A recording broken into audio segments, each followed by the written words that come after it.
भास्कर को। मैं दैनिक भास्कर में एक इंग्लिश जर्नलिस्ट हूँ और इंग्लिश में रिपोर्टिंग करती हूँ, एंकरिंग करती हूँ और ग्राउंड फील्ड पे भी जाती हूँ वहाँ पे रिपोर्टिंग करने के लिए। ग्राउंड की जो प्रॉब्लम्स हैं उनके बारे में बात करती हूँ। मैंने बिहार इलेक्शन पे काम किया है। मास कम्युनिकेशन की कोर्स में एडमिशन ली थी तो मुझे लोगों ने बोला कि वहाँ सेफ्टी नहीं है लड़कियों के लिए, रिपोर्टिंग करने जाओगे लोग परेशान करते हैं, ग्राउंड पे नहीं जाना चाहिए।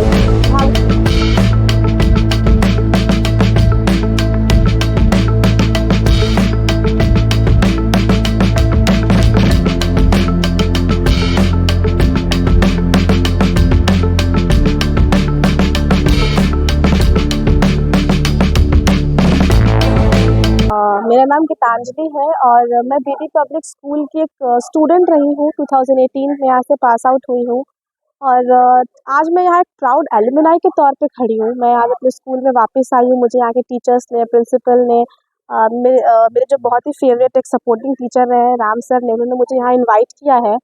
मैं यहाँ बच्चों से बेसिकली बात करने आई हूँ क्योंकि आज मैं एक जर्नलिस्ट बन गई हूँ और सर को लगता है कि मैंने कुछ बहुत बड़ा अचीव कर लिया जिससे मैं बच्चों को मोटिवेट कर सकती हूँ। तो मोटिवेशन तो बच्चों को किसी से भी आ सकती है, लेकिन मुझे नहीं लगता कि मैंने कुछ बहुत बड़ा किया है।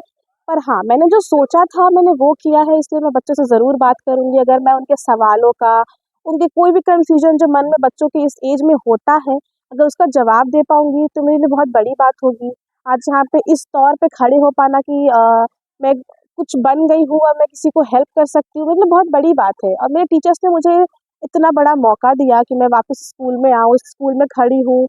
और आज मैं जब स्कूल में आई हूँ तो मैं बहुत चीज़ें देख रही हूँ, स्कूल बहुत बदल गया है। जब हम थे तब स्कूल बहुत अलग दिखता था। अब बच्चों के हिसाब से, उनके तौर तरीकों के हिसाब से, उनकी ज़रूरतों के हिसाब से और प्लस जिस तरीके से हमारा सोसाइटी चेंज हो रहा है विद टाइम, चीज़ें बहुत बदल गई हैं और स्कूल काफ़ी आगे निकल चुका है हमारे टाइम से अभी। और मुझे बहुत खुशी हो रही है कि हमारे बच्चों को बहुत नई-नई अपॉर्च्युनिटीज़ मिल रही हैं, नई-नई चीज़ें मिल रही हैं, फैसिलिटीज़ मिल रही हैं। अभी प्लेग्राउंड है बहुत सुंदर-सा हमारे यहाँ, स्मार्ट क्लासेस अवेलेबल है। स्मार्ट क्लासेस हमारे वक़्त पे वैसे भी नहीं होती थी, अब है तो बच्चों के लिए अवेलेबल है। तो बहुत अच्छी बात है कि हमारा स्कूल जो है वो टाइम के साथ ग्रो कर रहा है और सोसाइटी के जो नए-नए इन्वेंशन्स हैं उनके साथ मैच करके बच्चों को नए फैसिलिटीज़ अवेलेबल करा रहा है। अभी मेरे बच्चों से बात हुई और जब मैं स्टेज से उतरी तो उनके पास बहुत क्यूरियोसिटी थी, उन्होंने मुझसे बहुत सारे सवाल पूछे। तो बहुत अच्छा लगता है कि बच्चों के पास इतनी क्यूरियोसिटी है, उनके पास सवाल है और जिनके पास सवाल है वो शायद ज़िंदगी में कुछ ना कुछ करते हैं। क्योंकि मेरे पास भी बहुत सवाल हुआ करते थे और मैं सर को बहुत परेशान करती थी। तो अगर सवाल है क्यों, क्या, कैसे, तो बहुत सी चीज़ें आप ज़िंदगी में अच्छा कर सकते हैं, ये उसका एक साइन होता है बेसिकली, मुझे ऐसा लगता है। क्योंकि अगर आप ज़िंदगी में कुछ भी करते हैं ना तो आपको क्यूरियोसिटी वहाँ तक लेके जाती है। जब मैं जर्नलिस्ट बनना चाहती थी तो मुझे तो कैसे करते होंगे, फील्ड पे कैसे जाते होंगे, लोगों से कैसे बात करते होंगे, डर नहीं लगता होगा। तो ऐसे क्यूरियोसिटी और सवाल जब तक आपके मन में नहीं होंगे, आप कुछ नहीं कर सकते। तो बच्चों ने मुझसे बहुत सवाल पूछे, उन्होंने मुझे बेस्ट ऑफ लक बोला, क्योंकि अभी मेरी जर्नी शुरू हुई है, अभी जस्ट 1 साल हुआ है मुझे काम करते हुए, पर मेरी मास्टर्स खत्म हो चुकी है और अब मैं एक पीएचडी करना चाहती हूँ क्योंकि मैं ऐसा समझती हूँ कि पढ़ाई कभी ख़त्म नहीं होती और अगर आपके पास कोई भी डिग्री है, तो वो कभी वेस्ट नहीं जाएगी। तो अभी मैं एक जर्नलिस्ट हूँ और बीइंग अ जर्नलिस्ट मैं साथ में अपनी पीएचडी परस्यू करना चाहती हूँ और मैं बच्चों को बस यही बताने आई थी कि आपको जो करना है, कॉन्फिडेंस के साथ करिए। आपको जो भी बनना है आप उस पे टिके रहिए। आपको लोग बोलेंगे कि आप ये मत करो, वो मत करो, ये सेफ नहीं है, ये अच्छा नहीं है, यहाँ पे सैलरी कम मिलेगी। लेकिन अगर आपको कुछ करना है ना, तो फिर आपको इन सारी चीज़ों को अनसुना करना पड़ेगा, आपको ध्यान नहीं देना है। आपको बस ये कॉन्फिडेंस रखना है कि अगर मैं इस फ़ील्ड में जा रही हूँ, तो मैं कुछ कर लूँगी और वही कॉन्फिडेंस आपको आगे लेकर जाएगा। क्योंकि जब मैं आ रही थी, तो मुझे भी लोगों ने ऐसी बातें बोली थी, पर आज वही लोग मुझे बहुत गर्व से देखते हैं। मेरे वीडियोज़, मेरे फ़ोटोज़ अपने फ़ोन पे लगाते हैं, तो मुझे बहुत खुशी मिलती है कि एक दिन इन्हीं लोगों ने मुझे बोला था कि आप अच्छा नहीं कर पाओगे इस फ़ील्ड में, मत करो, दिक्कत होगी, प्रॉब्लम्स होगी। बट आज प्राउडली मेरे फ़ोटोज़, मेरे वीडियोज़ वो देखते हैं, लगाते हैं, तो मुझे बहुत खुशी मिलती है। और मैं बस यही चीज़ है जो मैंने अपनी जर्नी में सीखी है, आज मैं बच्चों को बताने आई हूँ। मैं दोबारा स्कूल में वापस आना ज़रूर चाहूँगी जब मैं थोड़ा और अच्छा कुछ कर लूँ, तब मैं शायद उनको और बेटर कुछ बता पाऊँ, अपनी जर्नी से सीख कर कि और बेटर वो क्या कर सकते हैं अपनी लाइफ़ में। तो अभी मैं थोड़े बच्चों से और मिलना चाहूँगी कि बच्चों के पास अभी काफ़ी सवाल है, तो अगर मैं आई हूँ तो मैं अपने पूरा वक़्त बच्चों को देना चाहूँगी। और 8 साल बाद यहाँ वापस आकर बहुत अच्छा लग रहा है। यहाँ पर मैं एनुअल फंक्शन के रिहर्सल्स किया करती थी, स्पोर्ट्स डे में पार्टिसिपेट किया है, मेडल्स लिए हैं। टीचर्स के साथ बहुत टाइम स्पेंड किया है और ऑब्वियसली यहाँ आने के बाद अपने दोस्तों को बहुत मिस कर रही हूँ क्योंकि उनके बिना शायद मुझे स्कूल थोड़ा खाली-खाली लग रहा है और यहाँ पे सारे नए चेहरे हैं, नए बच्चे हैं। तो बहुत नॉस्टैल्जिक फ़ील हो रहा है अगर एक लाइन में कहूँ तो। सबको होता है अपने स्कूल वापस आकर और ऐसा कभी सोचा नहीं था कि दोबारा स्कूल वापस आऊँगी या कभी खड़ी हो पाऊँगी, बच्चों से बात कर पाऊँगी। लेकिन राम सर ने इसको पॉसिबल किया है, उन्होंने मुझे बुलाया, मुझे ये मौका दिया, मुझे बहुत अच्छा लग रहा है and I am feeling really really grateful for this opportunity.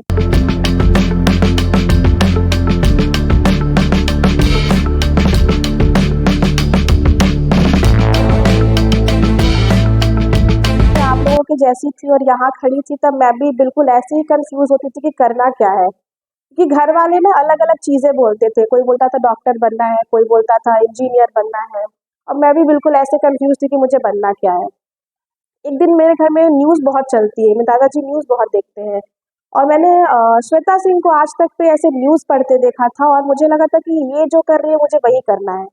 उस वक़्त मुझे नहीं पता था कि उन्हें जर्नलिस्ट कहते हैं, उन्हें न्यूज़ एंकर कहते हैं, बस मुझे वो देखकर अच्छा लगा, मुझे लगा ये जो कर रही है वही करना है। फिर धीरे-धीरे मैंने उसके बारे में पढ़ा, जाना कि मास कम्युनिकेशन एक कोर्स होता है जिसे पढ़ के हम जर्नलिस्ट बनते हैं। तो मैंने वही अपना पाथ फ़ॉलो किया। जब मैंने आर्ट्स लिया तो मेरे घर पे मुझसे लोग गुस्सा हो गए थे कि साइंस क्यों नहीं लिया? क्योंकि हमारे यहाँ साइंस को बहुत इम्पोर्टेंट समझते हैं। तो पर मैंने घर पे सबसे बहुत झगड़ा किया, बहुत बहस करी कि नहीं मुझे यही पढ़ना है। लेकिन इसलिए कि बहस भी मैं इसलिए कर पाई क्योंकि मुझे एक बहुत कॉन्फिडेंस था कि अगर मैं ये पढ़ूँगी तो मैं कर लूँगी, लेकिन अगर मैं साइंस पढ़ती तो शायद मैं पढ़ लेती, पर मैं अपने मन की नहीं कर पाती, शायद मैं आज जो कर रही हूँ, जो बहुत खुशी से करती हूँ, वो नहीं कर पाती। इसलिए मुझे लगता है कि जब आप बच्चों को मैं बस इतना ही बताऊँगी कि कॉन्फिडेंस होना बहुत ज़रूरी है। जो भी आप कर रहे हो, उसके साथ अगर कॉन्फिडेंस नहीं होगा, तो आप कुछ नहीं कर पाओगे। मैं जब पढ़ाई करने गई भोपाल तब मुझे लगा था जॉब बहुत मुश्किल होती है, मुझे क्यों मिलेगा?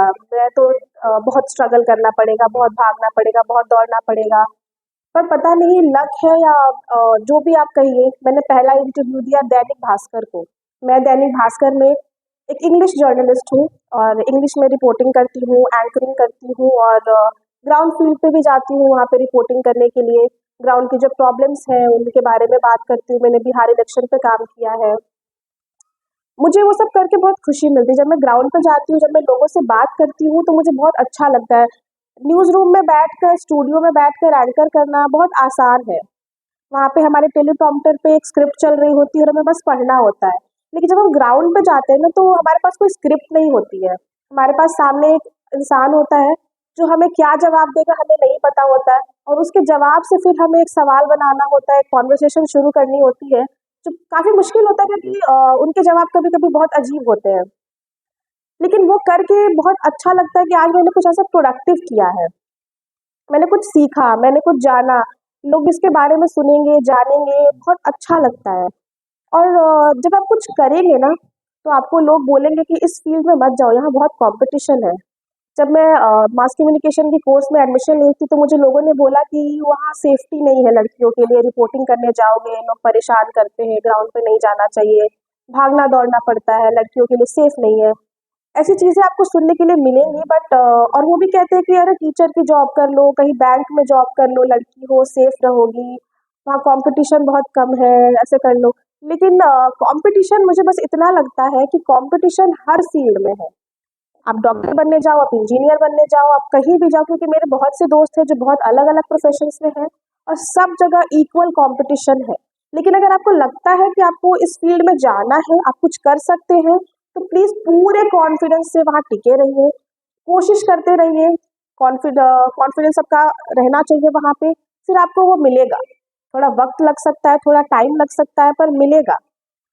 आज मैंने एक रिपोर्टिंग करी थी जहाँ पे मैं लोगों से बात करने गई थी, मॉल में गई थी मैं क्योंकि मुझे बहुत अलग-अलग तरीके के स्टेटस के, क्लास के लोग चाहिए थे और जब मैं वहाँ गई, तो वहाँ लोगों ने मुझसे सीधे मुँह बात नहीं की क्योंकि वो कैमरे से डरते हैं, वो जर्नलिस्ट से डरते हैं कि कहीं अगर उन्होंने कुछ बोला, हमने टीवी पे चला दिया या फ़ोन पे चला दिया तो कहीं वो फँस जाएँगे।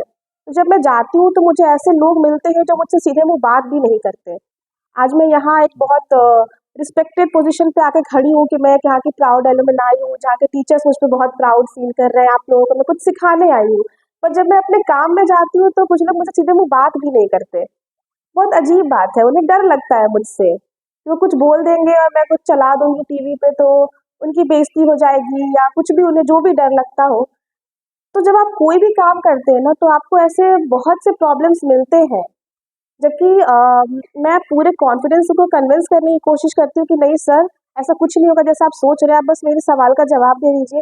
पर नहीं, वो कहते हैं कि नहीं हमें बोलना ही नहीं है, आपको और कोई काम नहीं है क्या? आप जाके उधर किसी और को परेशान करो। मुझे ऐसे बात करते हैं मुझसे वो। तो बीइंग इन एनी प्रोफेशन आपको ऐसी चीज़ें बहुत मिलेंगी। और अभी आप सब कन्फ्यूज़ होंगे, मुझे पता है, मेरी तरह ही सब कन्फ्यूज़ होंगे कि मुझे करना क्या है ज़िंदगी में। और आपको पता है आप बैठ के सोचेंगे तो कभी डिसाइड नहीं कर पाएँगे कि आपको क्या करना है और घर वालों के कहने पर तो बिल्कुल भी नहीं कर पाएँगे कि आपको क्या करना है। एक मोमेंट आएगा जब आपको ऐसा हिट होगा कि मुझे यही करना है। कहीं आप किसी चीज़ को देखेंगे, किसी चीज़ को सुनेंगे या कोई ऐसी मोमेंट पे आपको बहुत ज़ोर से एक इंस्पिरेशन आती है कि मुझे यही करना है। आज भी मेरे घर में मेरे दादाजी बहुत खुश नहीं रहते, उन्हें लगता है कि मैं एक सेफ जॉब नहीं कर रही हूँ, उन्हें लगता है कि मुझे टीचर बन जाना चाहिए था, तो मैं बहुत सेफ रहती। पर अगर सेफ्टी की बात करें तो बहुत से टीचर्स यहाँ पे हैं, सेफ्टी तो कहीं भी नहीं है क्योंकि लोग अगर सेफ हो जाते हैं तो क्राइम थोड़े कम हो जाते हैं हमारी कंट्री में। तो सेफ्टी मुझे लगता है कहीं नहीं है। आपका मन जिस काम में लगता है, आपका मन जिस काम को करने के लिए करता है, जहाँ पे लगता है कि आप बहुत अच्छा कर सकते हैं, उस काम में आपको जाना चाहिए। और मैं ज़्यादा कुछ नहीं बोलूँगी क्योंकि मुझे लगता है मैंने अभी बहुत ज़्यादा कुछ ऐसा अचीव नहीं किया है। तो मैं बहुत खुश हूँ कि मैं यहाँ खड़ी हूँ। बहुत से टीचर्स ऐसे हैं जिन्हें मैं पहचान सकती हूँ, अभी भी बहुत से नए चेहरे हैं। सबसे पहले प्रिंसिपल सर को मैं अब बहुत जब से मैं यहाँ 1 टू 10th मैंने यहाँ पढ़ाई करी है, 10 साल मैंने स्कूल में निकाले हैं और प्रिंसिपल सर को मैं बहुत अच्छे से जानती हूँ। राम सर एक ऐसे टीचर रहे जिन्होंने थ्रू आउट मेरी जर्नी को बहुत सपोर्ट किया है। चाहे वो स्कूल हो या स्कूल से बाहर हो, वो हमेशा मेरे साथ जुड़े रहे हैं, उन्होंने मुझे बहुत हेल्प किया, सपोर्ट किया। राम सर ने मुझे एक बार एक बात बोली थी, जब मैं इनके साथ ट्यूशन में पढ़ती थी तो उन्होंने मुझे बोला था कि गीतांजलि आप हमेशा भागते-दौड़ते क्यों आती हैं यहाँ पे? तो मैंने बोला सर मैं थोड़ा लेट हो जाती हूँ कि मैं कुछ-कुछ करती रहती हूँ और सवाल बहुत होते थे मेरे पास उस वक़्त। तो उन्होंने बोला कि एक दिन आप ऐसे ही भागते-दौड़ते कुछ अच्छा कर लीजिएगा। तो वो बात मुझे राम सर की आज भी याद है कि मैंने भागते-दौड़ते शायद कुछ अच्छा कर लिया है, कुछ बड़ा नहीं किया है, पर हाँ, कुछ अच्छा ज़रूर कर लिया है। तो राम सर को बहुत-बहुत थैंक यू कहना चाहती हूँ मैं और बाकी टीचर्स को भी जिनको मैं यहाँ जान रही हूँ, पहचान रही हूँ आज भी। मैं सर को जानती हूँ, जब सर म्यूज़िक टीचर थे हमारे, हम बहुत इनके साथ रिहर्सल किया करते थे। 15th अगस्त हो, 26 जनवरी हो, हम बहुत एक्साइटेड रहते थे कि सर बुलाएँगे, हम रिहर्सल के लिए जाएँगे, तो क्लासेस नहीं करनी पड़ती थी हमें। आज मैं यहाँ प्राउड एलुमनाई हूँ, पर मैं भी कभी-कभी क्लासेस से डर के भागती थी रिहर्सल्स के बहाने और इस स्टेज पे मैंने बहुत असेंबलीज़ करवाई है। 10 साल मैं इस स्कूल में पढ़ी हूँ और स्कूल सबसे बड़ा बेस होता है। हम स्कूल में जो पढ़ते हैं वही हमारा बेस होता है, उसके बिना अगर हम आगे जाएँ तो कुछ नहीं कर सकते। क्योंकि 10 साल अगर कोई आपको अपनी ज़िंदगी का दे रहा है, जो हमारे टीचर्स दे रहे हैं, जो हमारे प्रिंसिपल सर देते हैं हमें, जो हमारा एजुकेशन सिस्टम है स्कूल का वो देता है, वो सब बच्चों को इक्वली मिलता है। मुझे ऐसा लगता है कि किसी को ज़्यादा, किसी को कम नहीं मिलता। लेकिन कुछ बच्चे उसको सही से यूज़ करते हैं और कुछ शायद नहीं करते हैं। लेकिन टीचर्स अपना 100% इक्वली सारे बच्चों को देते हैं, तो मुझे लगता है कि सारे बच्चों को उसे इक्वली लेना चाहिए और उस एजुकेशन को, उस लर्निंग को बहुत सही से यूज़ करना चाहिए। आप अपनी ज़िंदगी में कुछ बनोगे तो स्कूल का बहुत बड़ा उसमें कंट्रीब्यूशन होता है ऑब्वियसली। क्योंकि अगर आप नर्सरी क्लास से, प्रेप क्लास से, क्लास 1 से, मैं यहाँ 1 से पढ़ी हूँ और 10 साल स्कूल ने मुझे बहुत कुछ सिखाया है। अब तो आपके पास बहुत नई-नई फैसिलिटीज़ हैं, जब हम थे हमारे पास स्मार्ट क्लासेस नहीं थे, सिर्फ़ टीचर्स थे जो हमें पढ़ाते थे, हम लिखते थे और उनसे सीखते थे। आपके पास स्मार्ट क्लासेस है, अलग-अलग ऑप्शंस है, फ़ोन है, यूट्यूब है, हमारे वक़्त पे ये सब नहीं था। यूट्यूब बाद में हम 10th में गए, 11th में गए, तब हमें यूट्यूब से पढ़ना आया। लेकिन उसके पहले हमने टीचर्स से ही पढ़ा, टीचर्स से ही सीखा और आज भी बहुत सी टीचर्स मुझे जानने वाले हैं यहाँ पे और मैं यही कहना चाहूँगी कि आप प्लीज़ उनसे सीखिए, प्लीज़। मैं जब क्लास में बैठती थी तो मैं घर जाके बहुत ज़्यादा नहीं पढ़ाई करती थी। मेरी मम्मी मुझे डाँटती थी कि पता नहीं कैसे पास हो जाती है, तो घर पे पढ़ती भी नहीं है ठीक से। लेकिन जब मैं क्लासरूम में बैठती थी तो मैं अपने टीचर्स को सुनती थी।